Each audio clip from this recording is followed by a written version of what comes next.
Ever wondered what a spiff is? Is it just fancy jargon for a commission? Or is there something more to it? Stick around because we're about to dive deep into the world of spiffs.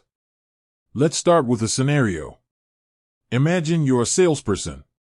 You've just closed a big deal, and your boss comes over, pats you on the back, and says, "Great job. You've earned yourself a spiff." You might be thinking, awesome, extra cash. But what exactly does that mean? A spiff, in its simplest form, is an incentive. It's that little extra push to motivate you to achieve a specific goal. But is it the same as a commission?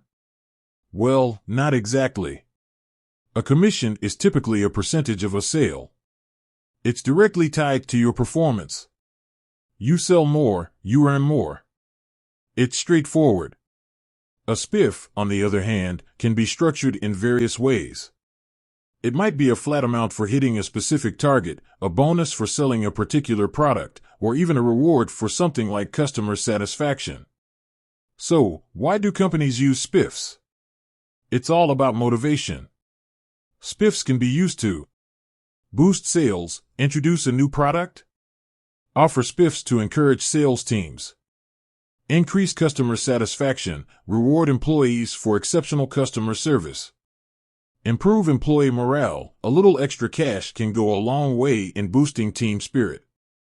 But here's the thing, while spiffs can be a powerful motivator, they can also be a double-edged sword. If overused, they can create a short-term focus, neglecting other important aspects of the job.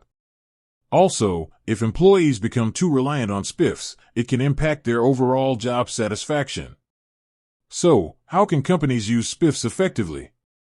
Clear and attainable goals. Make sure employees understand what they need to do to earn a spiff. Variety of incentives. Offer different types of spiffs to keep employees engaged. Balance spiffs with other rewards. Recognize employee performance through various means, not just monetary incentives. Now, let's talk about the impact of spiffs on the customer.